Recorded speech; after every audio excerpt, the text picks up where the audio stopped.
Obrigada a todos os participantes. A foto oficial para registrar esse painel, o primeiro painel dessa tarde. Lembrando que serão 4 painéis. A gente vai caminhar para o nosso segundo painel. Mais uma vez, reforçamos que estamos ao vivo também, transmitindo esse seminário pelo YouTube da FACERJ, a realizadora desse encontro.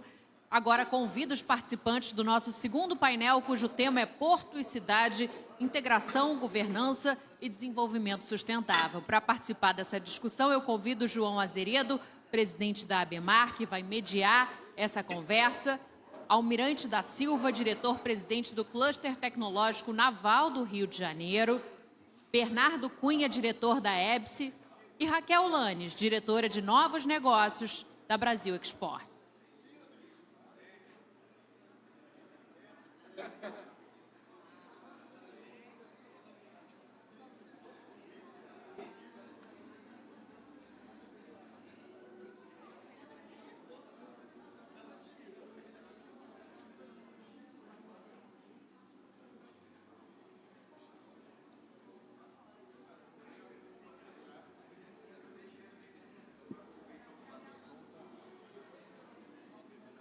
Boa tarde a todos. Som para automaticamente, está gerando som passar aqui. Mas boa tarde a todos. Prazer estar novamente aqui para mandar esse painel com pessoas aqui tão queridas e parceiras. Bem-vinda, Raquel. Bem-vinda, Bernardo. Bem-vindo, Almirante Walter. Grande prazer estar com vocês aqui. Acho que a ideia é que a gente vai ter um papo sobre portos. E acho que ninguém melhor do que vocês para falar um pouco mais dessa temática. Acho que, entrando um pouco no assunto, né, acho que a questão do TDAH aqui sempre tem aquela colinha, né? Então, mas é importante ressaltar a importância dos portos, né, para o desenvolvimento regional. Hoje, o Brasil, mais de 90% do comércio brasileiro passa por nossos portos, né, são mais de 500 navios navegando pela nossa costa diariamente. Então, é um tema muito pertinente. Eu quero começar aqui, primeiramente, com as mulheres, né, minha amiga Raquel. Raquel, como eu tinha falado, a Brasil Export atua conectando infraestrutura logística, né, desenvolvimento econômico. A sua visão, como que a integração entre portos e cidade, né, pode ajudar a transformar os portos em motores de desenvolvimento, né, para territórios onde ele está inserido? Como é que você vê o papel do porto nesse contexto? Boa tarde a todas e todos. É um prazer estar aqui, João. Obrigado pelo convite. Estar nesse movimento, né, que é importante para a economia do mar, como foi colocado aqui na abertura e depois no segundo painel. Eu acho que a relação porto-cidade é muito de você trazer a sociedade para entender a importância da economia e do porto, que é o canal de escoamento, né, um grande elo dessa logística. Então, eu estou hoje na Brasil Export, que também é um grande movimento de logística e infraestrutura. A gente tem uma rede de 700 conselheiros espalhado pelo Brasil todo, e o João, agora há pouco tempo, aceitou o convite a participar do Conselho de Minas e Energia, que é um novo braço do Brasil Export, e a ideia é sempre trazer o diálogo, o debate, aproximar o setor público do privado, e eu acho que esse é o principal mote, né? Trazer o assunto à discussão e aproximar quem vai desburocratizar. Porque eu estive na Autoridade Portuária do Rio, trabalhei durante um período na área comercial e depois na jurídica. A Companhia Docas do Rio, ela administra o Porto do Rio, o Porto de Niterói, o Porto de Itaguaí, Angra e agora, recentemente, o Porto do Forno. Então, o que eu percebi ali é que a sociedade entende pouco do que o porto representa, né? E isso é uma grande dificuldade, porque o porto ele é uma prerrogativa de exploração da União Federal. E ele tem o seu planejamento, né, os seus instrumentos. E esses instrumentos, eles dificilmente casam com o plano diretor do município. Por exemplo, no Porto do Rio, lá a gente tinha uma grande crítica, que tem a parte de turismo, né? A roda gigante ela é implantada em frente ao terminal de produtos siderúrgicos da Triunfo. Então, E ninguém gosta de enxergar uma vista daquela, mas o terminal ele estava antes, né? Então, de repente, a prefeitura ela poderia ter escolhido um outro local não dá para desvincular uma atividade portuária de um dia para o outro. E o Rio não sobrevive só do turismo. Isso ficou bem claro na pandemia, né? Quando tudo parou, o porto ele foi classificado como uma atividade essencial e o porto funcionou 24 horas por dia, 7 dias da semana. Então, aí a gente já identifica a importância desse elo na logística.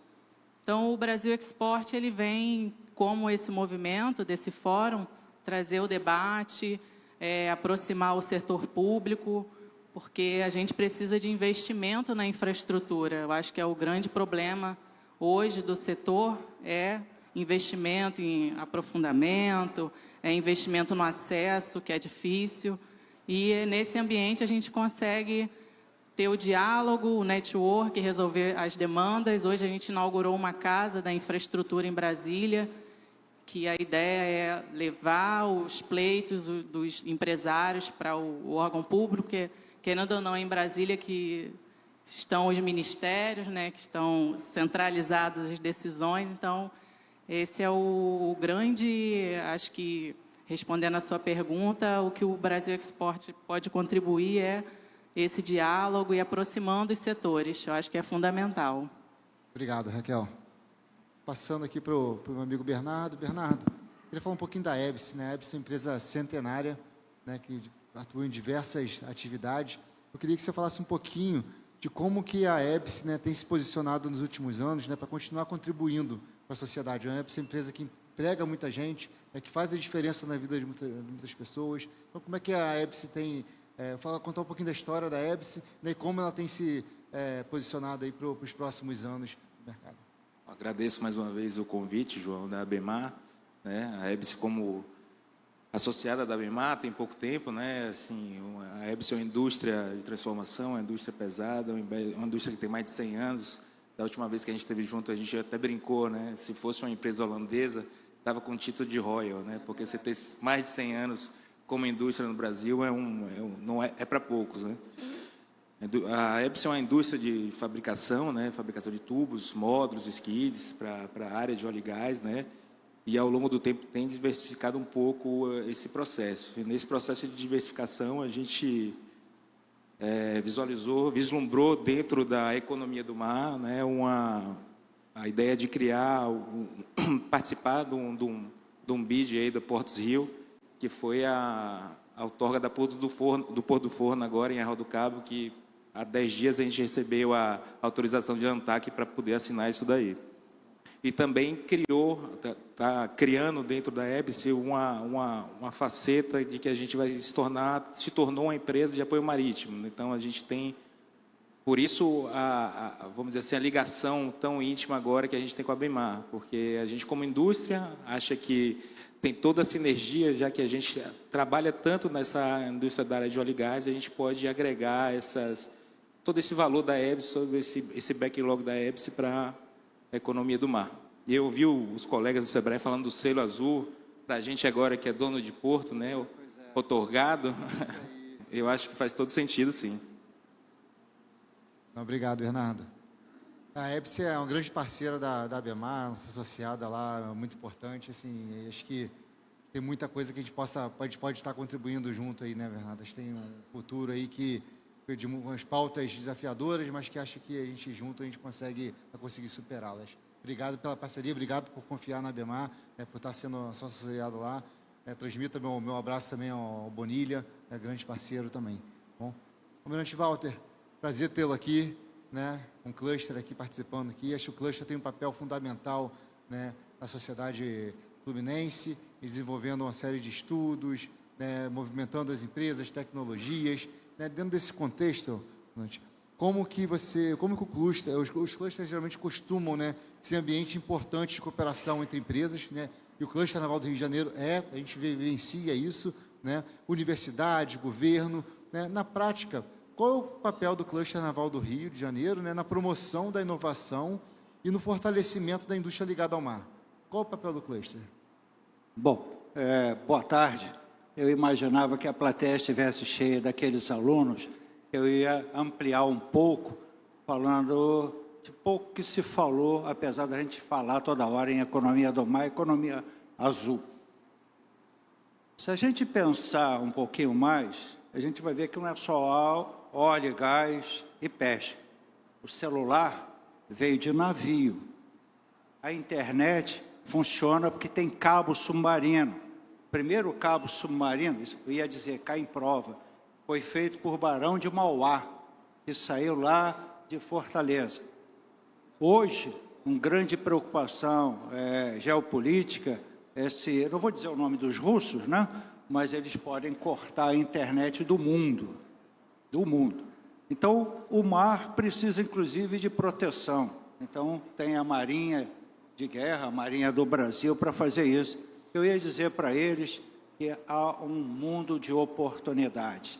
Bom, o cluster, aliás, eu ia explicar que cluster, o nome dessa palavra, vem da medicina, onde várias células juntas, médico, não é isso? Ah, já foi embora. Guzman. Aquele monte de células próximas são cluster. Essa ideia foi trabalhada por um estudioso de Harvard, e um pequeno livro de 1000 e poucas páginas, ele diz que a sinergia entre aqueles próximos fortalece um todo e até os rivais se tornam parceiros. Por isso, dá força àquela coletividade. Então, a ideia do cluster é uma. Quando nós começamos a trabalhar, levamos mais ou menos 9 meses para estruturar o cluster, mas cluster é o quê? É cluster do mar? Não tinha ainda essa ideia. E nós descobrimos que já estava acontecendo pela ONU a década do oceano. Até porque o Regazzi colocou o oceano é único. Não é a década dos oceanos, são vários oceanos, mas para a ONU é uma coisa só. Então, tem unicidade. E a outra também, de um estudioso, ele falou o seguinte: se você não tiver à mesa o governo, a empresa e a academia, esquece. Porque vai faltar embasamento científico, vai faltar aquele que vai gerar emprego, que é a empresa, e vai faltar a política pública, que pode ser que ele esteja atrapalhando o empresário gerar emprego. Quem gera emprego não é o governo, quem gera emprego é o empresário. Gera emprego, gera renda e votos. Muito bem. Então, o nosso cluster, porque existem clusters de várias formas. Existe, por exemplo, o País Basco, que é preso entre a montanha e o mar, tem vários clusters. Na semana passada, nós recebemos o cluster norueguês, vocacionado em automação submarina. É um cluster dentro de vários outros. E a Noruega se posicionou como uma grande, digamos, referência em robótica submarina. Então, o cluster tendo 2 conselhos consultivos, um é empresarial, que o Sinoval, inclusive, faz parte, que tem associação, sindicato. O outro conselho consultivo é o científico estratégico, onde tem a Federal Fluminense, tanto de Niterói quanto Volta Redonda, que tem expertise em reciclagem, a Federal Fluminense, a Federal do Rio, a Rural, outros centros acadêmicos fazem com que essa sinergia entre academia, empresa e se leva ao governo, façam acontecer as coisas. Quando nós começamos com essa ideia de cluster, nós levamos ao governo do Estado a ideia de criar uma secretaria. Aí o governador, secretaria? Eu estou passando agora, não sei nem se eu vou ser eleito, mas a gente faz o seguinte, a gente cria uma comissão. A coisa foi tão bem, digamos, assimilada, que quando ele foi eleito, né, porque da outra vez ele foi de outra forma, criou-se a Secretaria Estadual de Energia e Economia do Mar. E aí o Rio de Janeiro começou a despontar. Despontou como a primeira Secretaria de Energia e Economia do Mar, o primeiro estado que tem uma lei falando sobre reciclagem de embarcações, é o primeiro estado que tem uma política pública sobre a economia do mar. Ou seja, o Rio de Janeiro é a força que fez criar a ABEMAR, é que faz as coisas acontecerem. A gente também não pode esquecer da importância do porto, né? Você é do porto, não adianta. O porto ele vai junto com a importância do navio. Tanto que hoje os portos inteligentes precisam ter energia elétrica, senão vai continuar consumindo. Mas para isso tem que ter infraestrutura, você tem que ter uma série de outras atividades. Então, eu esperava que os alunos da Firjan estivessem aqui. Eu estou falando várias coisas para despertar. Caramba, eu quero ser engenheiro, eu quero ser da Marinha, eu quero trabalhar com telecomunicações, eu quero ser professor, eu quero ser aluno do Regazzi, eu quero ele ver. Mas, infelizmente, eles foram ver outras coisas. Eles estão ouvindo muito pouco de economia do mar. Eu gostaria que eles falassem mais da economia do mar. Eu fui parte de um grupo que estudou economia do mar. O que tem no meio publicitário de economia do mar? 0,01% se fala de economia do mar e economia azul. Ou seja, nós temos que ter mais clusters, temos que ter mais associações, nós temos que ter muito mais outras atividades. Senão, ficamos aqui com uma sala meia vazia. Devia estar cheio. Como é que eu faço? Eu quero ser igual aquele cara lá, né? Tá bom? Então, voltando à história do cluster, o cluster com essa sinergia de academia, governo e empresa, faz com que o ambiente sinérgico resolva alguns problemas e também faça com que parcerias, atividades vão acontecer como essa que está aqui. Não senta não, Mirante. Eu vou voltar para você outra pergunta. Já vai para a segunda, terceira? Já vou emendar, que você já deixou o gancho, eu já vou... Tá bom. Você vai me deixar empolgado. É meia hora para responder cada pergunta, né? Tá tranquilo. Acho que você falou um tema que acho que é importante, né, e cada vez mais importante para todo mundo, que é a inovação. Né, e o cluster incentiva muito a inovação. Né, a gente vê ali diversas startups ali no cluster, diversas tecnologias. Qual o papel da inovação com a integração com os portos, com tecnologia, na operação portuária e nessa integração com a sociedade? Como é que o cluster também está envolvido nesse contexto? Pois é, o cluster vai fazer 7 anos em novembro, né? Não foi dia 16 de novembro, porque o comandante da Marinha não podia e a Firjan tinha alguma atividade, senão seria dia 16. Bom, o que nós verificamos? Várias empresas com várias ideias. O dono da empresa, o universitário, o dono da empresa, aquele que com a experiência tinha ali uma ideia. Poxa, mas eu tenho que pegar essa ideia e achar um edital. Ele disse, poxa, eu tenho que pegar esse edital, eu tenho que escrever. É trabalhoso. Eu ia perguntar para os alunos como é difícil fazer uma redação. Agora, imagina uma redação técnica que você tem que dizer isso, isso, aquilo e ainda expor a sua ideia científica. Aquilo ali é uma inovação. Isso é muito difícil. Então, nós tivemos a sorte, vamos dizer assim, de uma empresa que tem expertise em fazer a narrativa e acompanhar um projeto. Sucesso.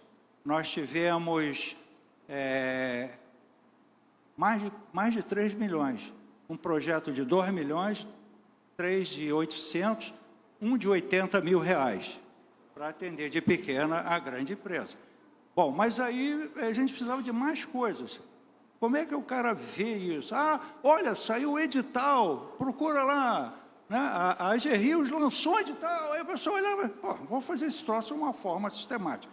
Então, tem uma empresa que tem inteligência artificial, então ele absorve, a gente chama de raspa-dados, esse nome é feio, mas ficou. O raspa-dados pega editais da FINEP, FAPERJ, FAPESP, tem 2 empresas que são de São Paulo, e CNPq. Então, em vez de você procurar na internet, a inteligência busca num nome bonito, dashboard. Falei certo? Dashboard. Eu tenho que treinar para falar essas palavras, porque eu tenho nível plesa. Então, esse dashboard, você vê o seguinte, FAPERJ, 15 editais, FAPESP, tem 12. Aí você olha e diz, poxa, esse edital cai como uma luva. clico ali, eu vejo edital. Bom, agora tem que cumprir aquelas 10, 20, 30 páginas. A empresa desse apoio. Nós temos 5 projetos este ano. Vamos ver o que acontece.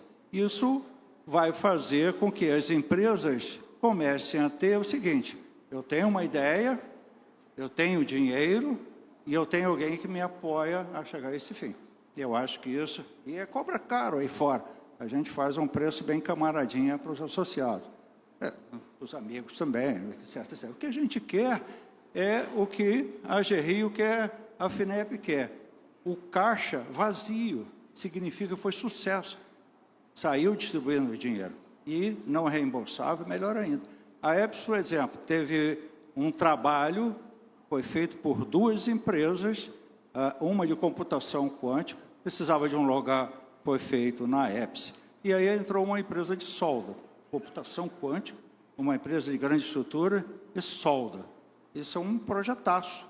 E outra coisa, quando você faz um projeto sozinho, tem um valor. Quando você tem uma inovação em rede, ou seja, mais empresas, tem um valor maior ainda. Por conta disso, nós criamos um prêmio. Qual é o prêmio? Se você tem um projeto submetido nesse que a gente chama cluster projeto, você ganha 10 pontos. Se você fizer em rede, cada uma das empresas ganha 20 pontos. Opa, se eu tenho um parceiro, eu tenho 20 pontos. Se eu tiver uma outra, mais pontos.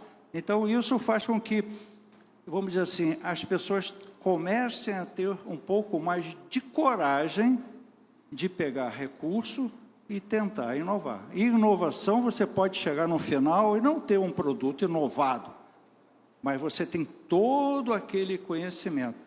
A FINEP, se não me engano, faz isso. Você faz o projeto, não chegou uma inovação, tudo bem, mas a FINEP detém aquele conhecimento. E é assim que países fazem. A Noruega, por exemplo, chegar aqui vai convencer todo mundo a morar na Noruega. Ele leva o cérebro e leva o conhecimento. Tudo bem, lá é uma fria, mas paga bem, etc. Aqui, a gente tem que ter esses mecanismos de AG Rio, FINEP, essas coisas para a gente descobrir que o mar é nosso, né? E a gente tem que fazer por onde. Infelizmente, as crianças não estão aqui, né? Mas fica dado o recado. Obrigado, Almirante. Posso sentar agora? Agora sim, por favor. Bernardo, para você falou um ponto ali que acho que deve ter chamado a atenção de todo mundo aqui, né? A outorga ali do Porto do Forno que vocês conseguiram recentemente. Queria que você pudesse falar um pouquinho para a gente quais são os planos da EBS, que é um porto que é importante para a região. Aqui é um porto que tem possibilidade ali de mudar, né, a rotina do entorno ali da cidade, de Arraial do Cabo. Né, já teve operação, mas acho que está um bom tempo sem operar. Então, acho que você deve explicar um pouquinho, né, dos planos da EBS, o que você puder falar aí, né, para todo mundo. Acho que essa notícia é fresca, acho que muitos aqui têm interesse em conhecer um pouco mais dos planos para esse porto. A gente está no começo do começo, né? Agora começou a brincadeira, porque o porto, como você falou, foi operacionalizado durante muito tempo, mas há 4, 5 anos eles perderam todas as licenças de operação, licenças ambientais, então a gente está... A assinatura da outorga vai ser o primeiro passo de uma luta aí para a gente começar a operar o porto.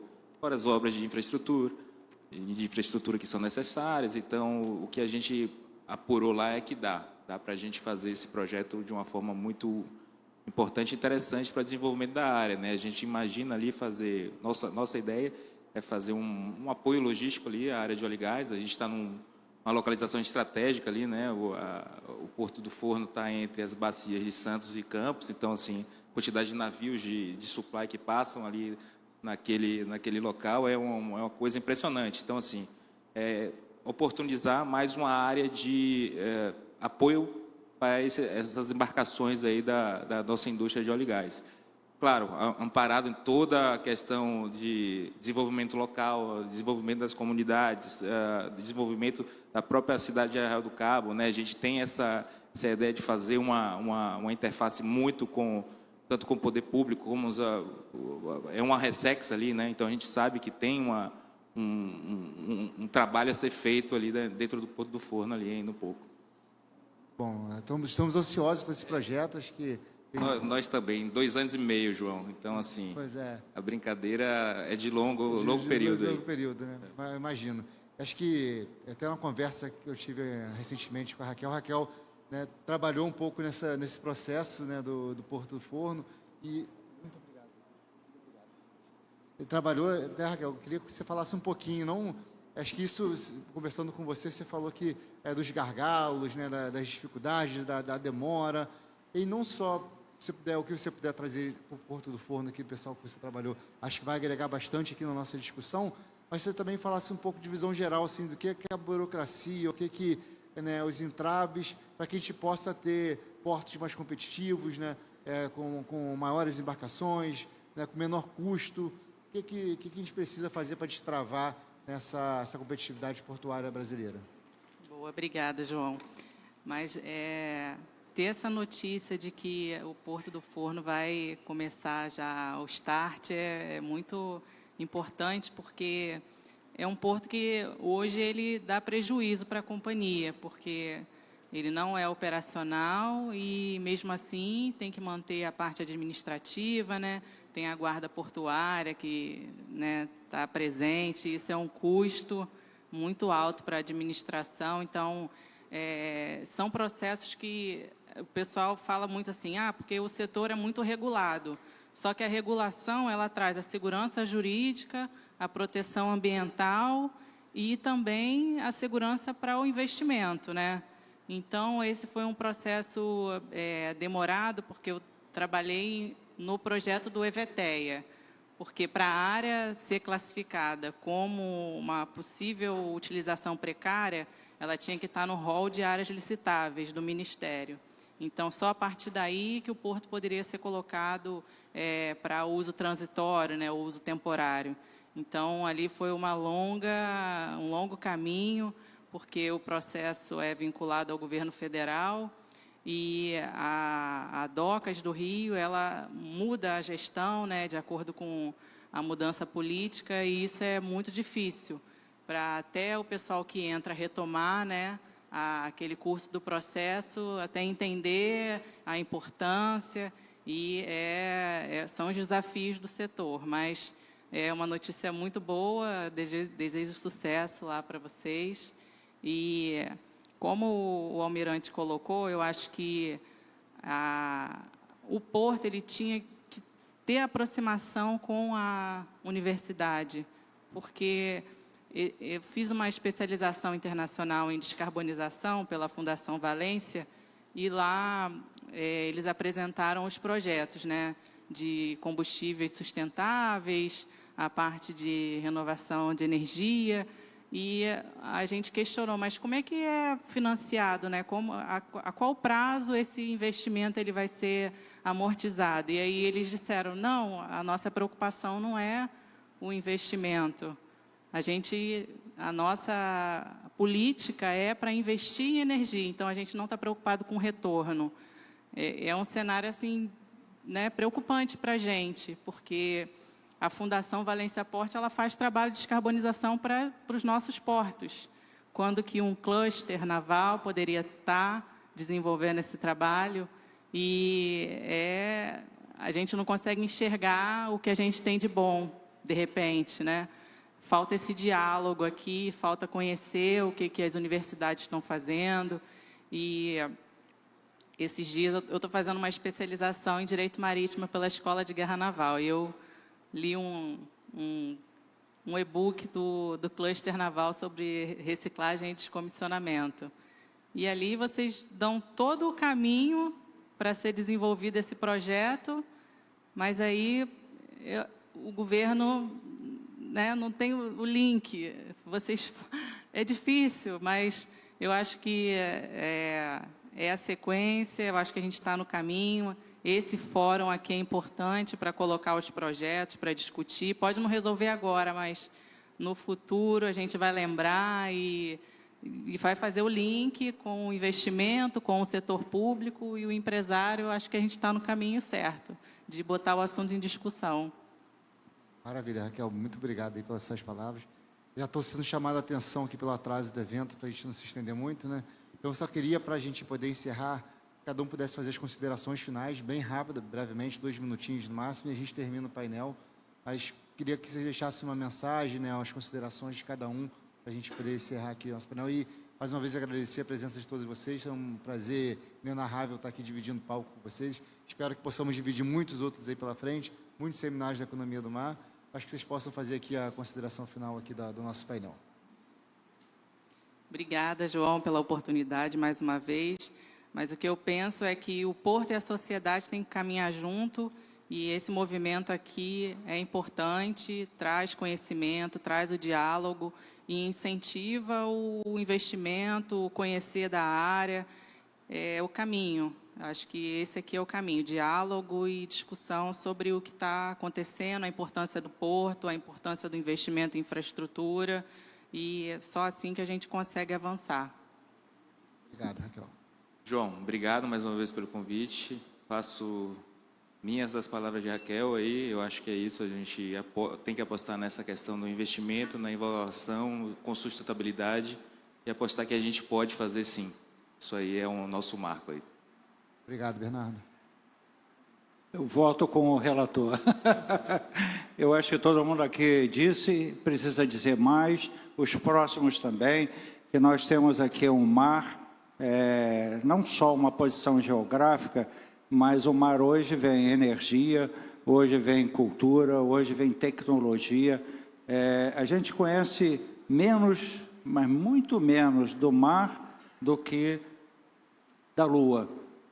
Houve um cientista americano que estuda a economia do mar, e ele fez essa crítica. Hoje nós sabemos muito mais coisas que, tudo bem, lá não tem mar, né?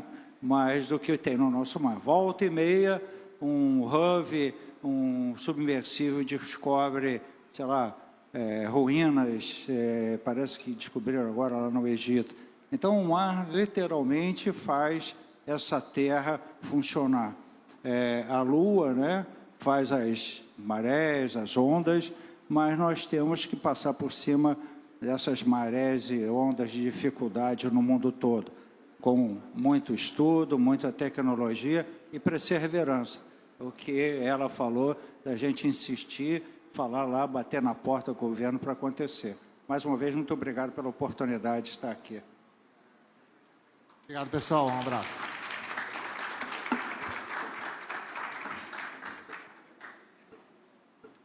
Muito obrigado aos participantes. Uma última foto para a gente registrar esse painel tão rico de discussões que focou nos portos e na cidade. Obrigada, obrigada. Obrigada, Almirante. Uma última foto, gente. Almirante, puder uma última foto todos juntos. Obrigada, João Azeredo, Raquel Lanes, Bernardo Cunha, Almirante da Silva. Uma última foto para a gente registrar esse painel tão rico. Como a gente falou, a gente está transmitindo pela FACERJ. O painel vai poder estar acessível a todos e depois ser compartilhado.